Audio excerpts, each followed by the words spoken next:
You're watching Experience Comic Culture and Sales, streaming live daily to Facebook, YouTube, Twitch, and Twitter.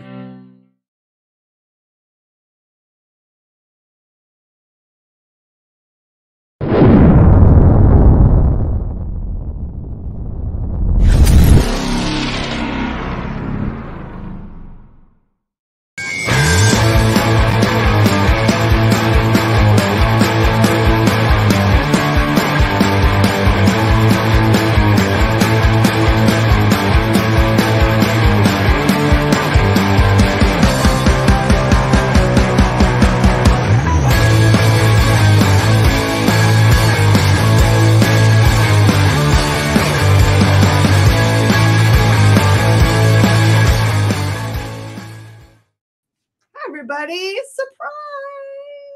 It's Miss Jen.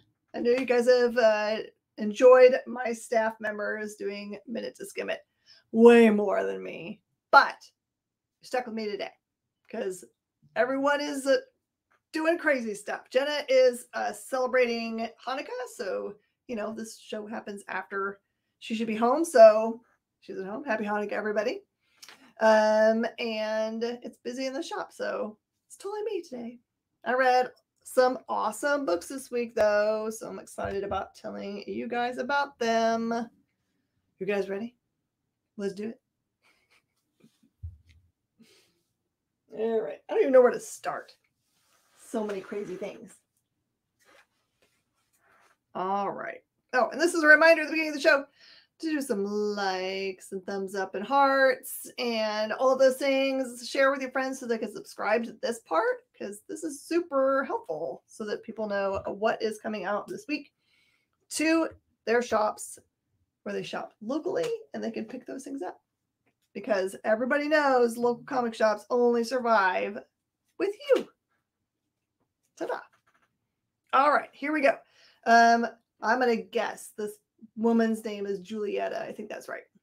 Julieta Romero. And I think this is a one shot, but it's tied into the Jennifer Blood universe. Therefore, it is called Jennifer Blood Presents Julieta Romero, Hit Woman. This is written by Fred Van Lente, who is thebomb.com. Okay, so I think it's important to recognize her last name is Romeo. Romeo? You know what? Julieta Romeo? There's no second R in there, Miss Jen? I'm just saying Romeo. You were saying Romero. Was I? Oh, well. Yeah. Which makes the Shakespearean tie-in way less right. All right. So do you guys remember the beginning of, I can't remember what the name of the Batman is that has Bane in it? Just like they don't link them into the bad guy's names, so I never remember what the names are. But anyway, you know the beginning where you've got a big heist thing that's happening on the plane, and they steal the physicist, and then like drop the plane. Anyway, that's kind of the way this starts for mood and tone. So she is being transported along with, I think it's two other prisoners via small airplane to wherever they're going to imprison them. They're in trouble for whatever they did. And she's got her head all wrapped up in bandages. So mostly you just see the first part is mostly these other two prisoners like having discussions amongst themselves and a little bit about her because they're creeped out so much by her, you know, bandages. And then hijinks happen because it can't ever be straightforward. And I will tell you, it is not what you think. The kind of like, she is super scary as an assassin, but there's someone else that she's either working with or is after her. I'll leave that for you to figure out for yourselves. That looks really weird. When you see them, you'll be like, what? Now, maybe if you're a fan of Jennifer Blood already, maybe that character has appeared before and I just don't know anything about them. They basically look like they're about 6 or less. I don't know where you find a real good assassin young child, but in this case, it's awesome.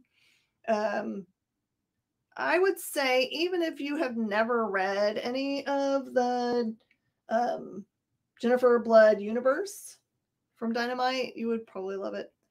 And especially if you like kind of like super spy hit woman kind of things. If you've ever been a fan of those, you will like it. And of course, Fred Van Lente always is a great writer. So it might be your first book that you read of his that you're like, I need to go find all the rest of his stuff because it's good things. And as far as I can tell, I told you it doesn't have a number on it. So it's probably just a single shot for you. There's kind of a theme this week. There's two themes that I can suss out. One is space, and the other one is prison. I don't know why. And maybe one of these books this week has got a space prison in it. We'll find out. All right. This one is about prison, but not in space, called Dead Seas. This is one of the, like, if you were going to put out a pitch for a book or a movie or whatever, this kind of feels like it would be one of those that everyone would be like, yes, please, must have. So Dead Seas is about a giant container kind of ship, those big ones, or like oil ships, that kind of size. And it is named Perdition. It is, of all things, actual prison ship. So the book opens up with a scene about a family, and their daughter comes out of her room and says that her abuela has been talking to her, which are parents who are kind of arguing with each other, kind of acknowledge, but when they turn around, the abuela is actually a full form, kind of like green, really scary ghost. And the way they introduce the book is basically say that the day that Dia de los Muertos began in reality, because Dia de los Muertos is where, you know, like everyone honors their family members that have gone on before them and have like actual like discussions and things with them. This is like makes it like it's truly true. So after that happens, you know that there's something that the dad has done that is bad, and I'm not real sure what it is, but he is the one, that's the dad. He's the one that gets sent to this prison ship. And the way they work off their time so that, because his worry is that he'll be in prison until his daughter is like an adult and he doesn't want that to happen, is that they've kind of like dangled this carrot of that if they go and work on this ship, that they will have an undisclosed amount of time taken off of their sentence. So, and what I mean undetermined, they literally say you might get days or months or years off your sentence. Well, my God, they don't define what, which parts of that are true, how long for what you have to do. But what they figured out is that the ectoplasm from ghosts, which they have previously thought was like dangerous to humans, they have figured out that they can use it to make medicine. I don't know medicine for what. And the prisoners, they asked them to harvest this ectoplasm, which they say is, yes, a very dangerous job. And if you survive it, then of course you get the benefits. Just so you know, for all the books today, that sounds like I'm totally doing everything spoilery. I did not read to the end of the books, so I can't spoil the books to you because I had time to read the first act. Hello, Kenneth. I'm Cool Gamer. I just saw you guys. I'm sorry, I've been too busy talking at myself. So yeah, I highly recommend Dead Seas. This is from IDW. IDW has been putting out a lot of really great original content stuff that's not based on other properties, like when they do Transformers and TMNT and that kind of stuff. So all right, this is the one Marvel that I got a chance to do this week. It's actually I heard a rumor about it that there was at least one new character, and I think the new character is on the front cover. I know what you're saying to yourself. You're saying on the front cover is only Black Cat and Mary Jane. But if you look really carefully, it's like I can't even really spoil this book because it actually literally shows you her power on the front. So this is like a book that takes off after there was another book called Black Cat, Mary Jane but this one ties into the dark web, which so far everybody's been saying that books that have come out that are dark web related have been really, really good. They've only put out Dark Web 1 and then I think Amazing Spider-Man Dark Web. So if you've got those 2 books, you're caught up. You just have to get this one this week and get going. This one, of course, is a gorgeous cover by J. Scott Campbell. Always does great. So anyway, all you really need to know to get really interested in this book is that, let's see, the bad guys they're fighting at the very beginning of the book are newspapers that are sentient and have giant teeth. Think of like the Necronomicon, whatever that thing is, the book that has the teethy things. I think that's the right book. I'm not very smart about all the horror books out there, but I think that's the right one. Titles so far are ASM 14 and 15. All right. Dark Web, Gold Goblin. Oh, Gold Goblin ties in. I forgot about that. Dark Web X-Men. More than I thought. See, this is what happens when I don't get to come back and read the books. Ta-da. All right. There's a full list for you guys. Thank you so much, Danny. Danny's a staff member and also a huge fan of the book. So they would absolutely know. So anyway, okay, I teased you the bad guy, or at least the beginning of the bad guys. There's more bad guys that show up, by the way. But her power appears to be that I don't know what she does. She doesn't pull like anything to like, you know how like when you do those kind of games from, what are those called? What are the games with like you have the pull thing? So I don't ever go to the places of gambling because I have a addictive personality, so I avoid all addictive things except for collecting comics. Go figure. So anyway, she has those symbols pull up. Slot machines, thank you. Gosh, it's like, oh, I'm clearly not old enough to know what a nickel slot machine is anymore. Thank you, EJB. You guys are the best.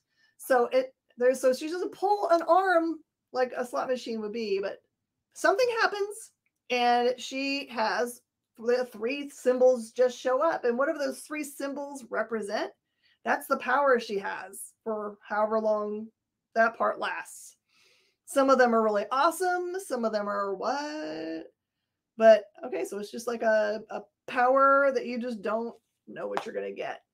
And I guess it would be interesting to know whether you can like just be like, nah, I'm pulling again. Here's another nickel. Or what it cost her to be able to do this. I don't know. But I don't know. I'm in. I'm totally in. It's interesting enough to me as a character development. I'm totally all about it. All right. So this next book, excuse me, that was horrible. I just ate a bunch of pancakes and that's my fault. So this is from our friend John Schlim Jr. From Ovation Comics. If you've been watching our shows for any length of time, you know we support a lot of like super indies. Some of them you cannot find through your local comic shop unless they support these tiny imprints. Also, I have learned to totally read these books because there is some amazing talent out there that, you know, there's only so many people that can work for Marvel and DC and all those companies. So it is Vega's version of Dial H for Hero. Good reference, CJB. Perfect. So Thistleheart is a very interesting premise. So this character you see at the very top there who looks kind of demon-y, it appears that character has teamed up with this character down here that kind of looks like a big plant. That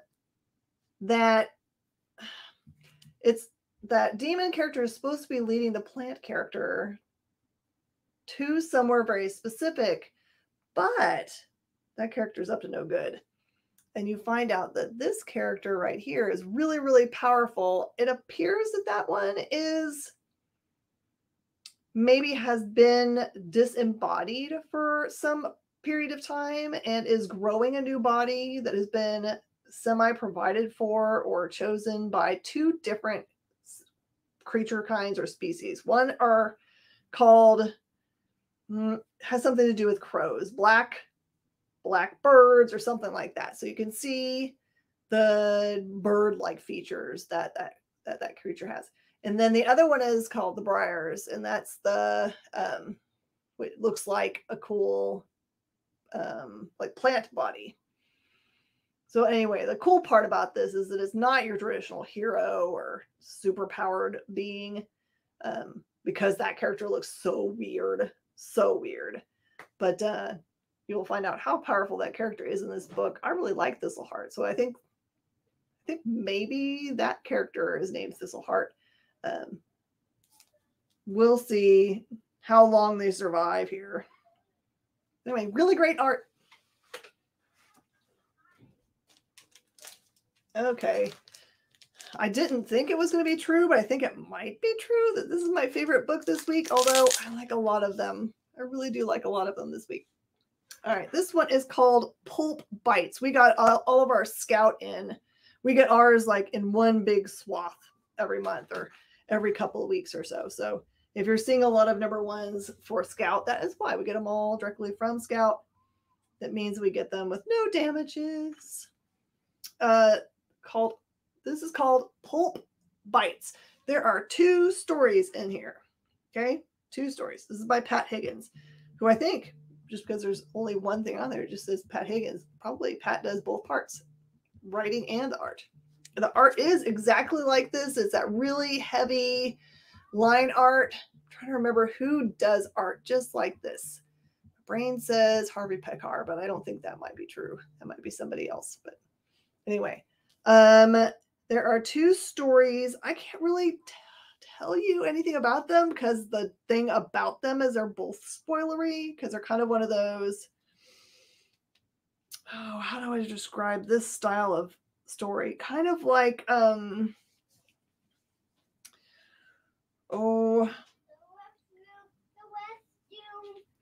there's cute kids outside the door. Ed Pisker, thank you. It's Ed Pisker, you're right. That kid's gonna come in. All right.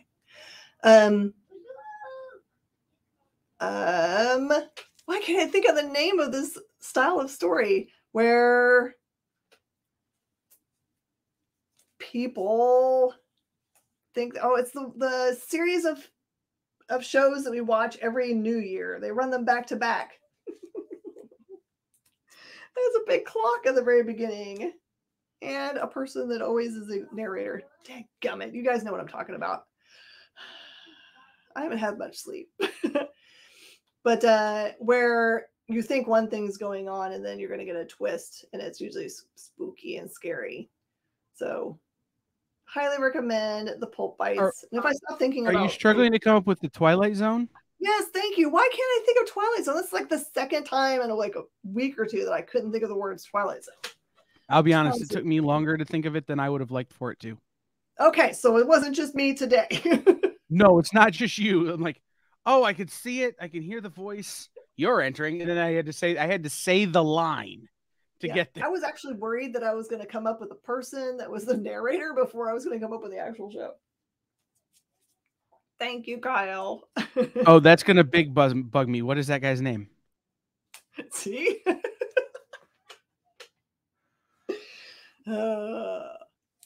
See, if you can't think of it, then I don't feel so bad. I don't worry that I'm like on a downward spiral of not remembering anything.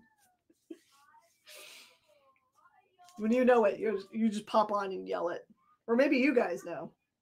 Who's the narrator for the Twilight Zone pop quiz? I did not get to read this. Rod Serling, thank you. EJB is on top of it today.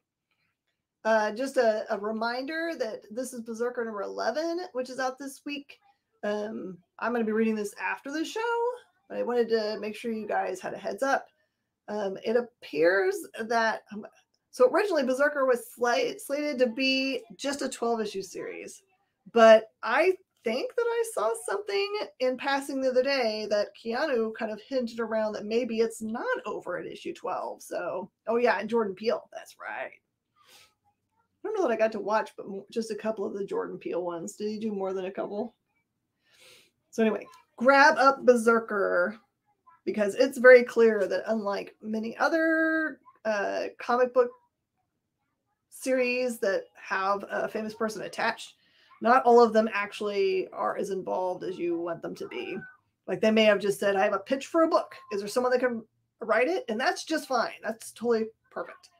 But I like this where he's like hands-on, he's got input. He shows up at talk shows all the time and mentions the comic book and says go buy it at comic book stores. We love you, Keanu. Like seriously, I'm not even kidding around. This kind of support costs people absolutely nothing, but it means everything to us. And I'm not going to cry right now. I'll cry later. I've been waiting for this for a long time. They've been teasing around about this book, and they had like either an ash can or they had a version of it that was only available at like New York Comic Con. So you may have read this already from those. This is The Curse of Cleaver County, double feature. This one has The Hooked Horror of Harlow, which I did read because that's the amount of time I had. And then Direville Devil. So imagine that you're sitting around a campfire. Imagine it now because it's cold here. Probably feels good. And everyone's sharing spooky stories. Like that one that everyone always shares about the hook hand that they find in the car after the Lover's Lane kids get spooked and drive away. Yeah, you know that one. It's like that, but not that story. There is a hook hand involved, though. And it's good because it's by your awesome team of, get all these people that are a part of this: Garrett Gunn, Kit Wallace, Josh Werner, Kayla Valerio. You're welcome. I introduced Kayla to them. And David Lentz on the letterings. I mean, this is such a no-brainer. It's still a $3.99 book, and it's worth so much more. And I love Kit's work. Fun fact, probably have told you guys before, but Kit, who is from, I believe, the UK, does their art on paper that's probably like that big, but that big. I think it's called an A1 size. I don't know. They have different size numbers for theirs, like than what we do, but it's small. They don't do it on big comic book board. Like they don't do the Bristol board thing. And it's on like regular paper. You would never guess. And it looks so good. Just say, keep on, keep it on. Do it the way you do it because it's perfect. Okay. And for fans of the series Category 0, this is another series, second series called Category 0 Conflict. In the original series, just to catch you up, there was much like we're in the middle of a pandemic kind of deal. And there is just 1% of the population that has some special immunities slash, they're impressive enough and important enough that they are called the 1%ers. So, and you can kind of get an idea that there's more to them than just being immune. But jump back in. I will tell you don't really need to know anything other than what I just told you. And even that you would get from this issue. So you don't need to know that either, really. And this book specifically, they have managed to hunt down their, for a long time, Scout had this really beautiful, heavy cardstock cover. They've gotten back to that for this one. They were very proud about that when I talked to Mr. Hake. This last week he was talking about that. So be very thankful for the really beautiful cover stock on those. It's definitely worth those are all $4.99 books, but that's why it's worth it because if you care about grades, very much easier to have a high grade book with those kinds of cover stock. And I'm very excited. I think that Kyle got to interview Brendan Deneen, who is a high position at Scout. The way I understand what he does specifically is he's the person that does the liaisons between the comic book company and like studios, like if someone wants to have an option for things or those kinds of like movies and those kinds of things. in a really important position for every company. I know people would like to be salty about the fact that comic book companies are looking to take these properties and enjoy the IP from them, but that also benefits the people that create the comic book. So it is a win-win situation. So he does that, and then Brennan's done lots of stuff for other companies. Like he had a really great Green Arrow, I can't remember the subtitle, book, the YA stuff for DC, and I think it's on lots of lists this year for consideration for best graphic novel. So congratulations, dude. But this one's premise is super cool also. So main character here is this girl who has a cool name that I cannot remember right now. It was really clever, and I was like, that's an awesome name. Her two friends have got cool names too, but I can't remember those either. That's what happens when you read like 10 books at one time. But imagine kind of like you're going to pick a person that's kind of like her. So she and her dad have some kind of farming that they do. And it doesn't look like there's a mom in the picture. So he's always after her to be like, you need to be home and you need to do your chores. You need to do your stuff. And she just wants to go off and play with her friends, kind of like Luke Skywalker, but she's not whiny. She's got huge muscles, and she also likes to do sword play. She's good at it. But I guess that I think it's her dad that was around when the things that happened in the very near past is that there are two factions that are part of wherever she is, her planet, I guess, that looks kind of medieval, that have been forever fighting, right? Just like always, and even in our world, fighting over things because of their gods. But none of those people had ever seen their gods. But one day, both of those two warring factions, gods, actually showed up, kept battling, killed millions of people on accident or whatever during their battles. And when the battle was done, they were so evenly matched that they both had died. And their bones kind of fell all over their earth. So the legend is if you can find one of these bones, it will give you special godlike powers. Well, I mean, I can't be very spoilery unless I just show you the cover there. So you can see what the pitch is going to be for what goes on. So the bones of the gods, it's a race to find all the bones, although it doesn't really look like anyone's specifically looking for them.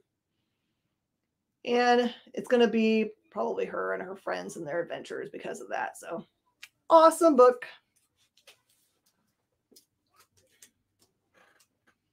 Okay. There are a lot of, the other theme this week, lots of redheads. Fro is here. Fro. Your friends came by and said that they had seen you. Oh no, am I going to see the kids too? Okay, one of my friends is outside this glass. He's the best person on the planet. Okay. This is Darkland. Okay. So we did not meet this character in the first half of the book, so that surprise wrapped up character is going to be a surprise for you too. Here's your main character.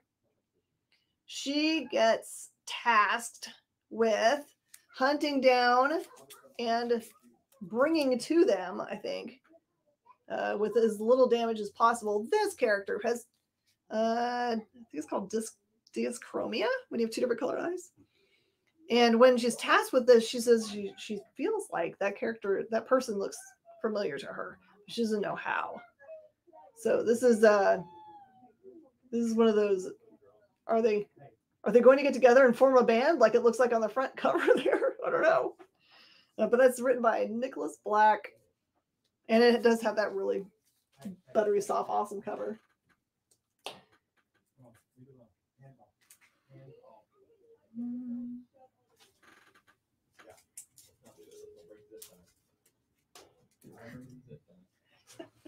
They're so cute. Okay.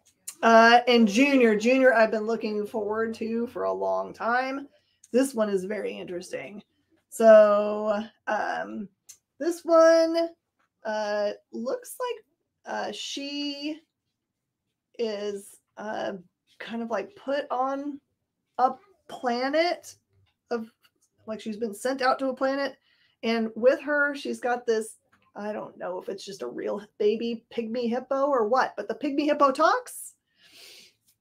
It really does. I don't want to get this mixed up with Ghost Planet. I'm gonna have to open up both of them because they're, like I said, there's a lot of them that are the same this week that they're very similar for where they. Oh, this is the one. This one's cool. Okay.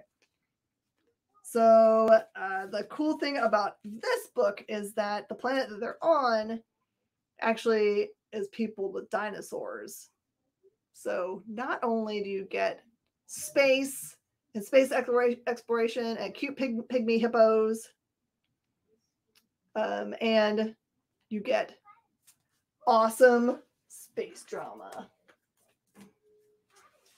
Now this one, I think this is the one that looks really cool that has a bunch of different single colors. Okay, yes. This is Ghost Planet by Jeffrey Brandt and Sean von Gorman. This one, oh yes. Okay, so this, I love books like this that have this very specific coloring. So it's mostly a black and white book, but with color wash over sections of it. I'm sure the color wash means something for the mood, etc. But it looks like it's two families that are going to maybe terraform a planet, show up, and then immediately do the thing that you know you should never do, which is somehow something happens to one of them and they're damaged in a way that another one of their members takes off their helmet and renders aid to them. And then I bet you can guess what happens next. Don't ever take off your helmet on another planet. Not even ours. Keep your helmets on here. It's important. And a heads up for you guys for awesomely epic things your local comic shop might have in today. I've been looking forward to this for a long time.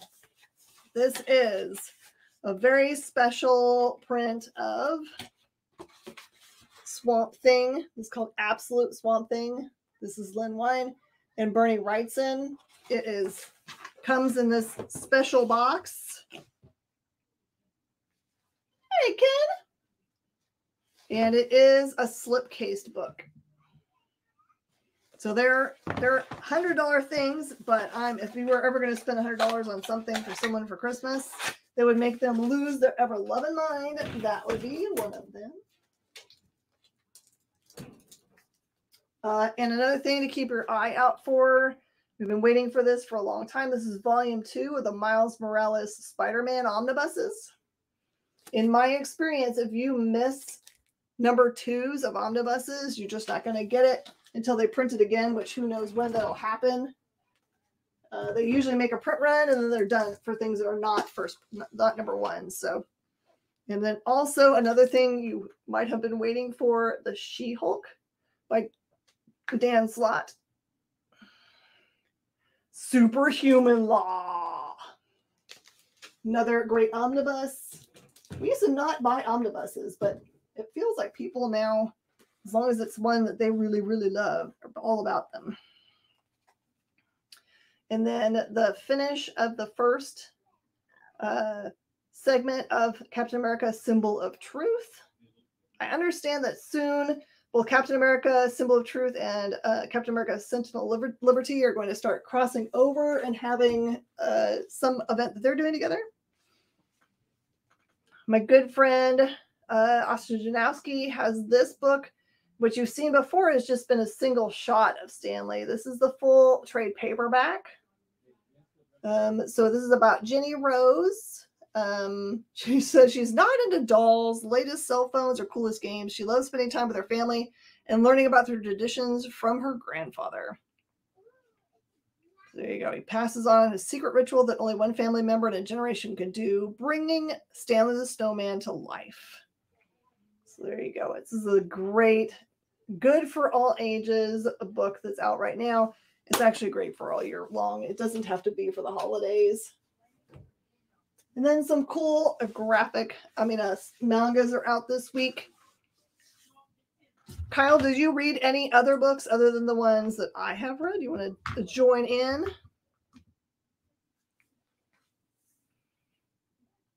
Kyle's been reading all kinds of books. I managed to pull my microphone completely out of the stand while pulling it Nice. closer to me to tell you that, yes, I did read some books you didn't. Come on. Tell us the things. So I don't have them loaded up exactly the way I would normally do it if I was joining you. But we read Oz, The Return of the Wicked Witch, #2 from Zenescope. Ooh. If you read Oz, Return of the Wicked Witch #1, this is some of the best work Zenescope is doing right now, in terms of it's getting back to their roots and the stuff that really put them on the map, right? Their Dorothy Gale, their Wizard of Oz stuff.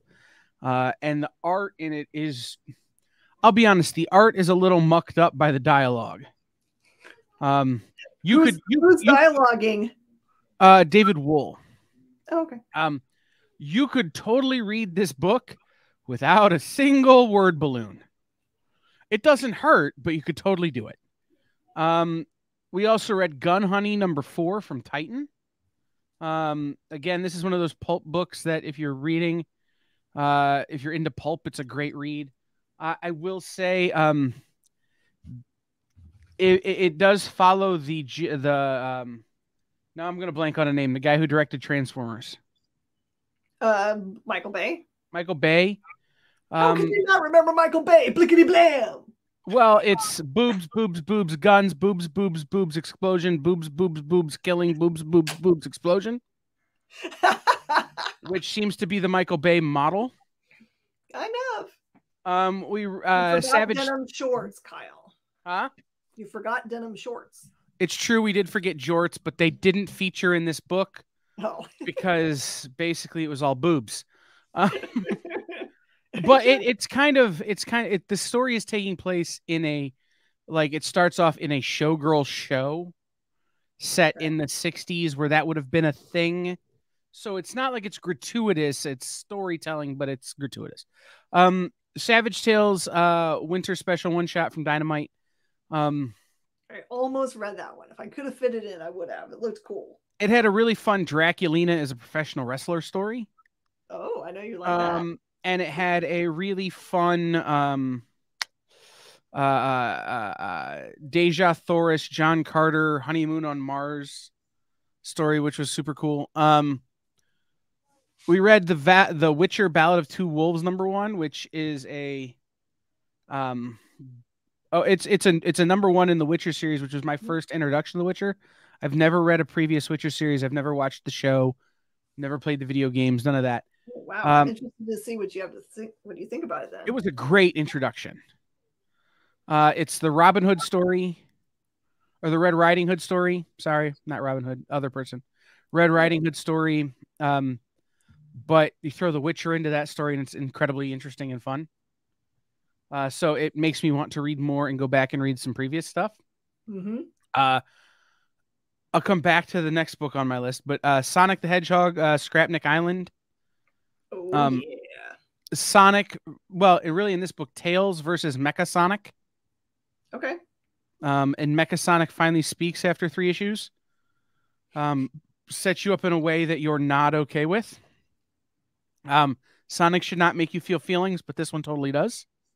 I don't know why. Maybe I'm thinking about a different character. In my brain, I always thought that Mecha Sonic was one of those that just kind of like, like Mewtwo, where he just thinks into your brain. Kind of, but now he talks, and it is not good. Oh, no. Like, the story is great, but the fact that Mecha Sonic has thoughts means that it can't be good for Sonic. No. No. Something is Killing the Children, 27. I was kind of harsh on this book, and I will continue to be harsh on this book only because I expect more from James Tynion. And I expect more from this book. The second half has felt a little disappointing compared to the first half. Mm-hmm. A Legacy of Violence #3 from Mad Cave. It is Cullen Bunn and Andrea Moody doing Cullen Bunn and Andrea Moody things. It's kind of a washed out color palette of art with a story that kind of feels like it's building and you wish it would go somewhere and you know it's going to, but it hasn't yet. And then it's like all this. Mm-hmm. They're teasing us. Right. And then it's like all of a sudden Andrea Moody finds the red paint and Oh. just throws it at the page. And you're like, oh, that's violent. Then A lot of people come back in looking for that book. Like I'm very happy for Mad Cave that it's finally they've got a title that's made people really stand up. Absolutely. It is absolutely one of my favorite books going. Oh, you have a sex bot. That's so sweet. Block user. All right. We read Gru, Gods Against Gru. Sergio Aragon's Gru the Wanderer. We're finally realizing, or they're making him a demigod, because at this point, what's left for Gru to do? Yeah, they got to up the game. My favorite part of this book is that at one point, Gru is sitting with the gods in the clouds eating cheese dip. What? Because, that's the very Gru thing to do, is to be obsessed with cheese dip. So he becomes a god and uses his powers for cheese. Does he at least get pimento? Spoilers. But Jen knows this about me very well. If I became a god, that's what I would use my powers for, is cheese. That makes all the sense. Cheese and Diet Mountain Dew. And then the last book we read that you didn't read is All New Firefly Big Damn Finale #1. There's a bunch of polybagged ones. Well, because there is a huge giant spoiler on the cover. Giant, massive, cry your eyes out, curse the name David Boer story arc that I'll be honest. A comic has not emotionally wrecked me the way All New Firefly did in a long. And I read heavy comics. Mm-hmm.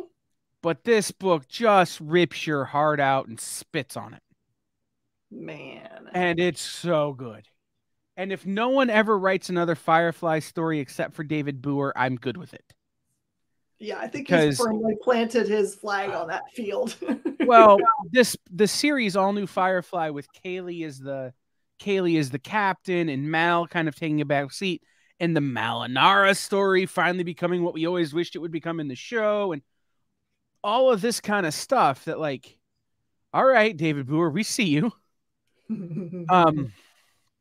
All of the sudden, he just takes the knife and just turns it.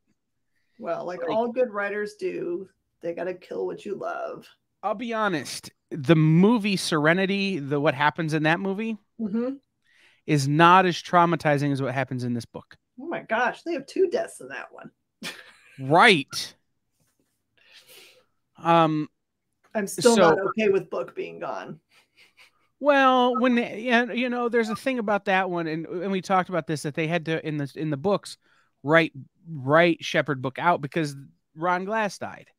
Yeah, like real life stuff happens. This one is not that, but they acknowledge that in these books. Like, he does a really good job of staying true to the Firefly universe that exists in the show, but also being true to the Firefly universe he's building. And like I said, in this book, you get to a certain point of this book and you're like, there is no way that is happening right now. There's no way that they're going to be allowed to. Why are they?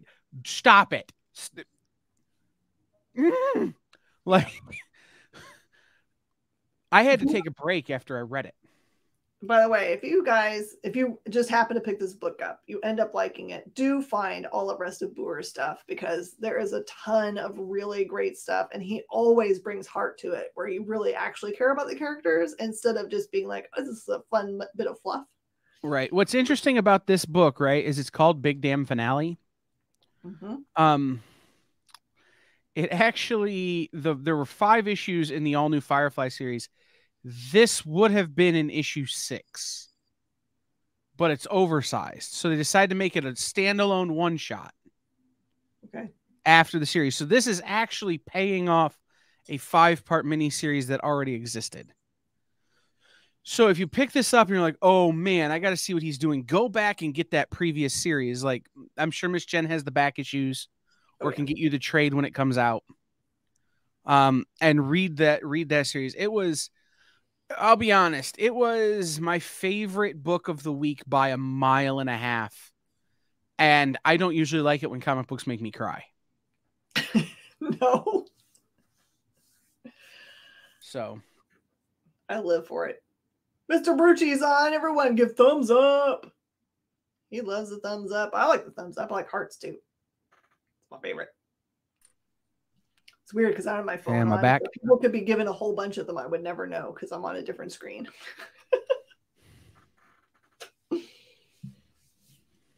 All right. It looks like it's going to be an awesome week. Oh, and I didn't get to review any DC books because weirdly our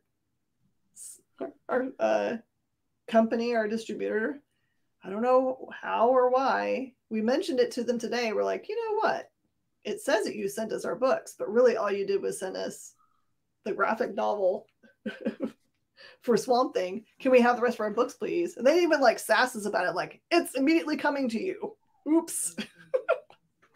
Yeah, we don't get to read DC books for our show because we don't get we read everything through PDF.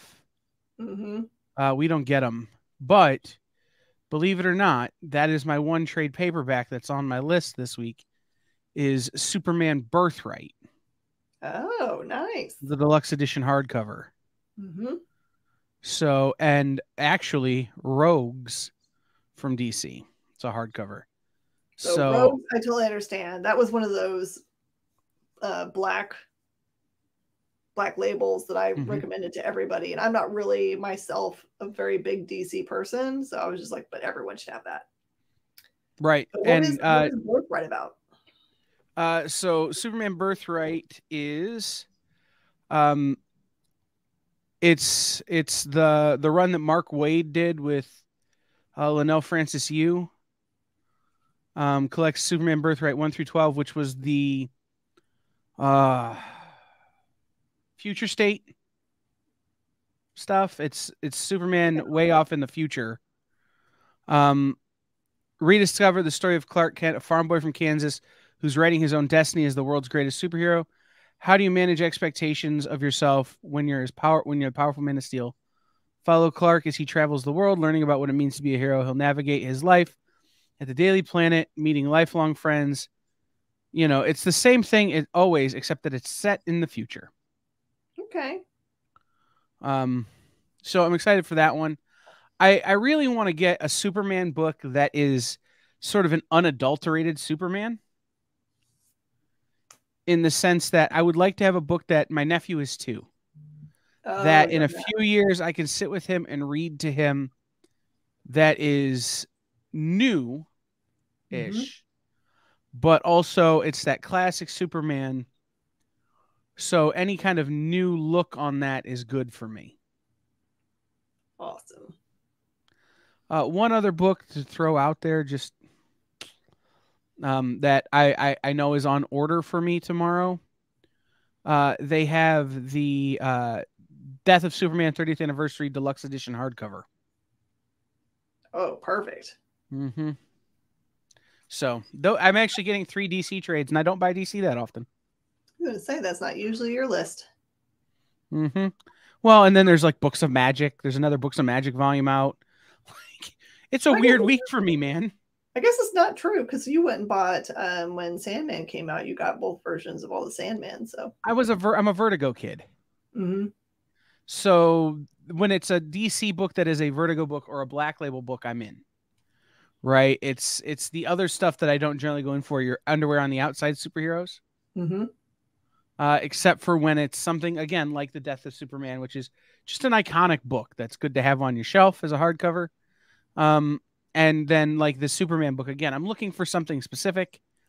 And I remember reading this Mark Waid story going, all right, this will be a good way for me to introduce Superman to someone. Okay, so I have a question for you. Vertigo has got a bunch of cool titles. We've already seen Sandman, and we've already gotten Hellblazer, basically. What other Vertigo title would you like to see be realized? Oh, that's such a hard question because I'd like to see them reaccomplish Hellblazer. Okay. In a way that maybe isn't as awkward as that one was.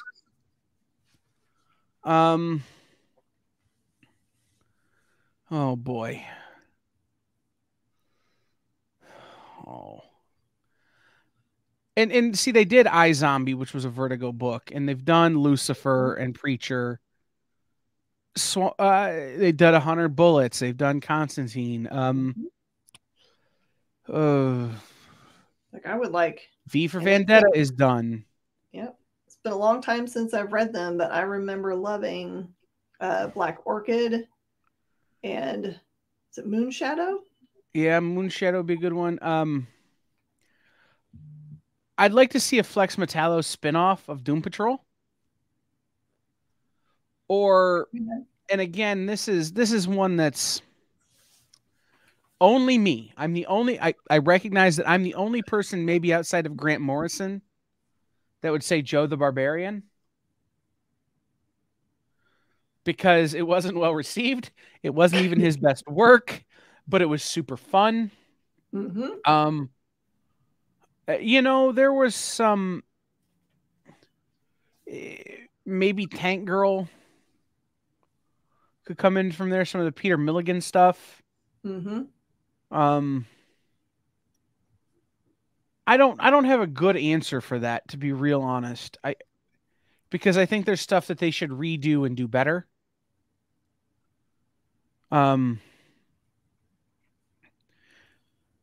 Maybe take another pass at Sweet Tooth. Yeah, I watched the first, I don't know how many episodes. I really liked it. I don't know why. Yeah, I don't know. I'd be interested to see what Nick has to say too, Verci, because he's been around doing this a long time and thinking about it. Yeah, I don't have a good answer. Dead Boy Detective. That's my answer. Oh yeah, I heard rumors about that though. Aren't they doing something? I did too, and that's going to be a Sandman thing. Like if Sandman continues to be successful, they'll probably get to it. Yeah. Was Fables a Vertigo? I believe so. Yeah. Then Fables, I think, would do well as well. Oh yeah, that would be great. By the way, I'm doing this just by looking at my bookshelf, going, what have they done and what haven't they done? Huge giant bookshelves. So that's my answer. We'll go with Fables or Dead Boy Detective. Perfect. All right. I think it's time to wrap it up. We've touched base on all the cool books that we read. Of course, the list is much longer for things that are releasing this week. So definitely get in connection with your local comic shop. You can also use a cool tool called previewsworld.com. They always have a list of this week's books. They have a list of this week's books that they are recommending. So they're kind of like the short list and then the long list. And it has lots of articles and stuff. It's a really great resource to go and check out. And then connect with your LCS and let them know tonight what you want so they can pull it for you tomorrow. And you don't have to be worried that you're going to miss a thing, because that's why you watch this show. So you know all the stuff. There you go. There's your link to previewworld.com. All right, everybody. Thank you so much for joining us tonight. Thanks so much, Kyle, for popping in and bridging the gap. The girls will be back. Girls and guys will be back this next week, hitting you up with Minute to Skim It. I know you guys are missing Liam and Shanice and Jenna. So make sure you hit subscribe so you get notification for when we go on every week this time. So we'll see you guys next week. Thank you so much.